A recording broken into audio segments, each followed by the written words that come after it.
Hey up chaps, I ain't got a great deal of time today. Hello! I ain't got a great deal of time. I've just been and collected 1 metric ton of apples because I can't stand people wasting them, and there's a real bumper crop on everyone's trees today. So I've been and collected them, and it means a lot of work this evening to get the house straight so I don't annoy people that live here. But Gav's doing brilliant with his skew work, and I like to see it. There's quite a few people that suddenly appear to be using skew, and that's what I'm all about, get using it. So I said I'd do a little video if you're on turning a Christmas tree, because I think the Christmas trees are a great little project to have a go on with. Now, this isn't a Christmas tree. What this is a piece of leather stuck to a piece of MDF with a simple mortise in the back of it.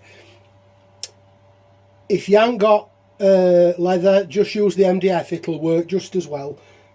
Maybe not quite as well. I've also got leather on the rim. I don't use that much. This surface is better. I have a bit of compound on it. I use Dialux Blur, which you will find is the best one for polishing, or rather honing to an edge. You will need a lathe that goes in reverse, otherwise you'll have to work upside down or at the other side of the lathe. You want to be going lower than 500 RPM. I'm not locked onto my spindle yet, and at lower than 500 RPM I have never ever had my chuck start unwinding. I'm in reverse. I'm going to bob a little bit of compound on. It doesn't need a lot, that's enough. I've already sharpened my tool, and there's a burr on one side. I'm going to start on that side where the burr is. I'm going to pop the heel of my bevel onto the leather, and then we'll lift the handle until the edge contacts. I'm going to apply pressure with my left hand and just move backwards and forwards a little bit, and that's enough. If you look now, we've got a nice honed edge there, nice and shiny.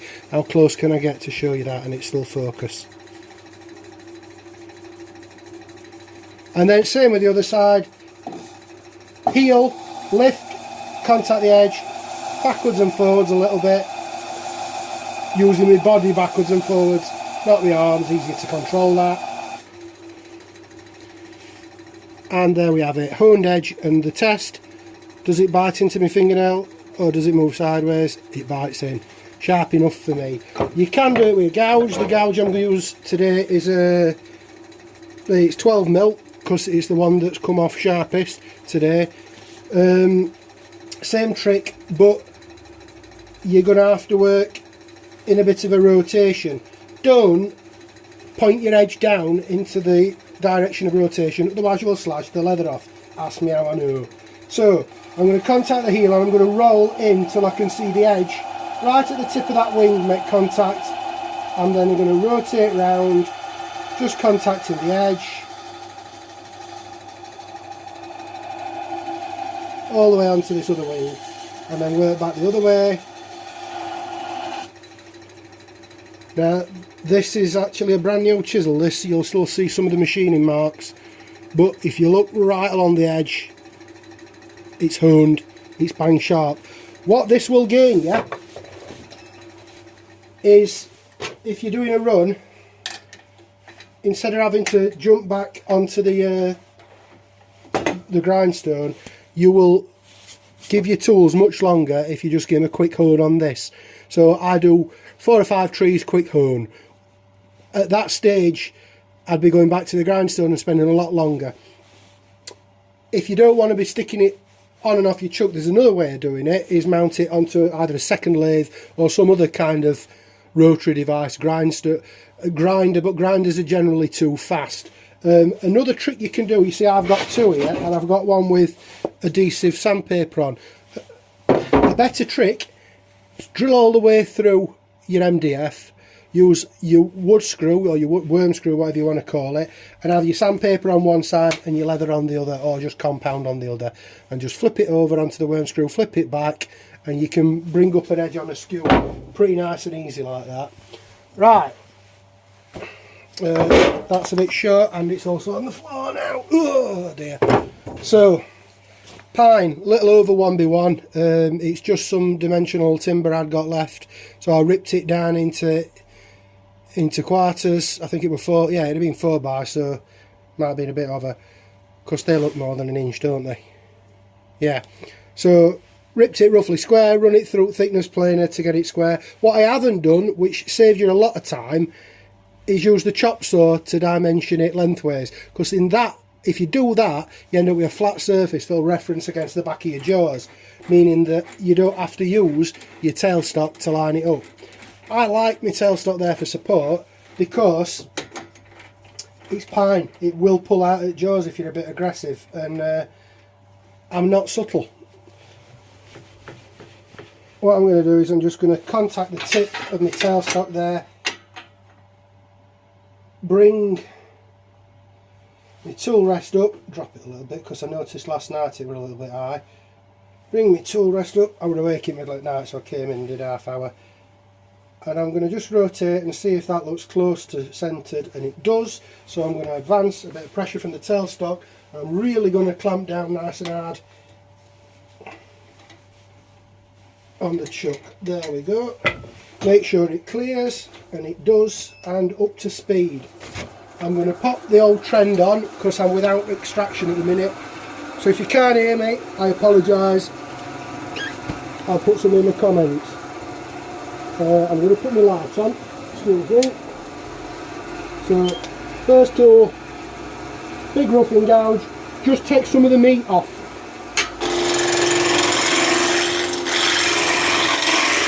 And whilst you're at it, you might as well add a bit of taper.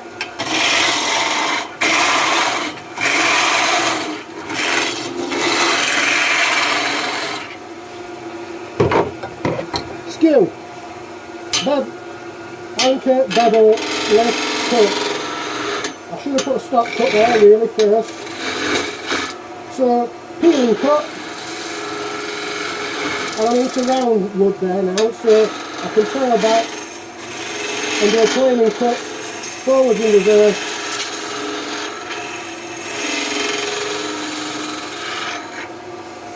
And that's straight now. Now I'm going to do my taper. Again, anchor, bevel, cut, and just keep lifting to put that taper in. I'm going to make it a little steeper and longer.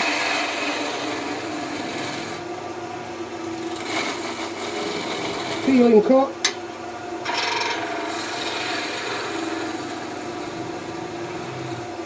Now we don't want it too sharp because otherwise little Jimmy will fall over and get a Christmas tree in his eye.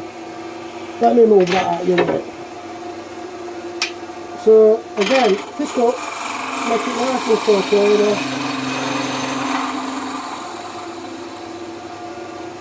I'm just going to roll that to a rounded tip, like I say, kid's eyes. I'm just going to do a series of V cuts now, so these are your slicing cuts. And I just eyeball it because my eye's good enough to give me decent distances.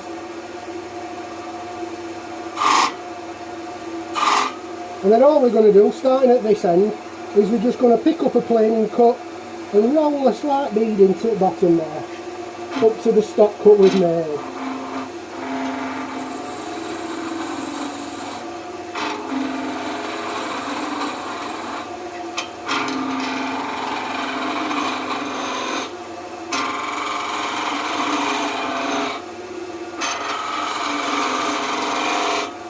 Right, happy with that. So now some slicing cuts to neaten up the surfaces on each one of these. Making sure that the cutting edge of this bevel is perpendicular.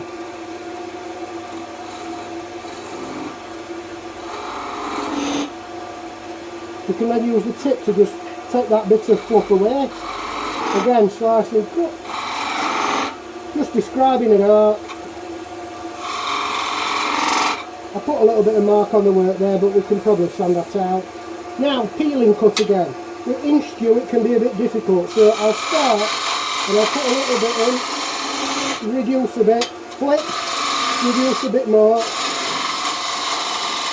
And then, I'm not Steve Jones, so I abandon the inch skew and I go for my half inch skew at this stage. I'll then reduce the centre to a size I want and roll the bead down over to this side. I'll neaten up this bottom face with another peeling cut, another slicing cut, and then using the long tip, roll my bead down into that. Nice and neat. I'm then going to do the same the other way. So anchor, bevel, cut, and roll my bead that way.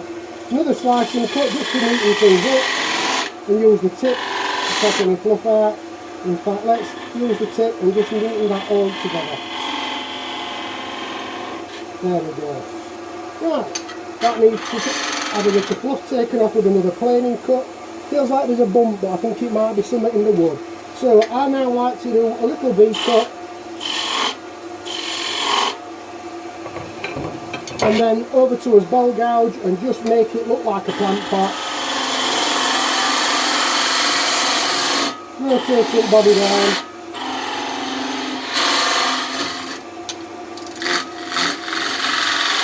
And just take that back a little bit. Size wise we all look good, so I'm going to do a relief cut and get my plant pot at the size I like, angling towards me a bit to undercut slightly. I'm also going to enter on centre and then drop the handle. Entering on centre is a scraping cut, leaves less edge tear out. What I'm going to do then is I'm going to stop the lathe and do a quick check on what actually needs sanding.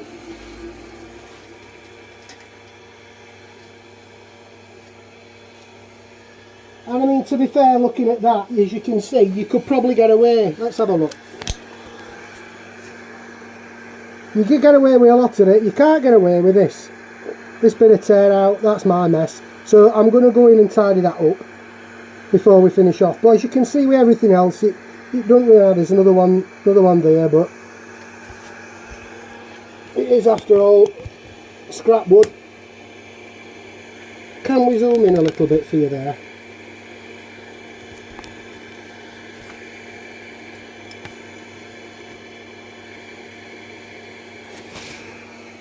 I'm just going to turn the lathe back on and neaten those up.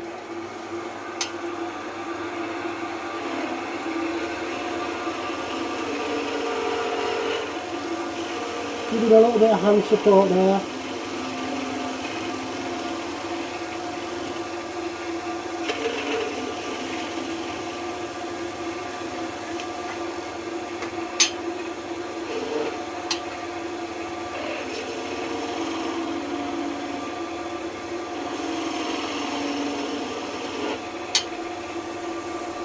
Right, with this one, won't it?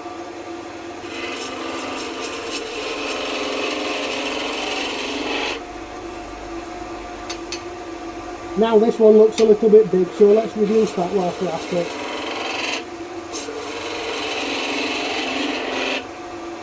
We're just neaten those faces off. That looks good. So, to be fair, this is all a bit worn out, so I'm going to go to 2, in fact, I'm going to go to 1/8 because it's all worn, just to take that back edge off there.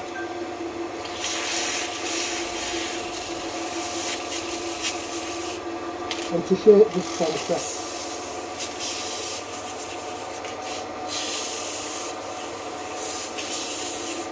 To be fair, normally 1/8 you don't get a look in, it's normally straight to 240, but these are very worn out. And I'm rushing because, like I say, I've got to get on with my apples. 240.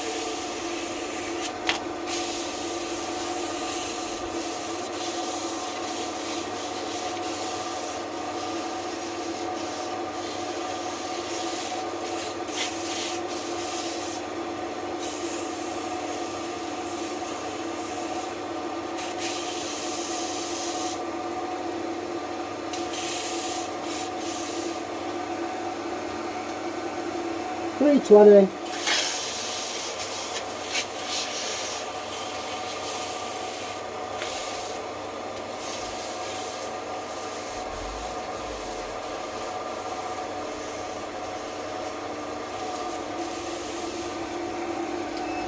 Another quick stop of the lathe, make sure I've not missed anything.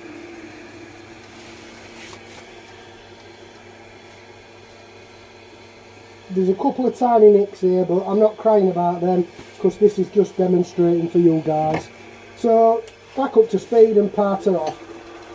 Take some of the waste out to give myself access, and then cutting both on the tip and the wing of the parting tool. Tip of the wing, I'm going to undercut and off.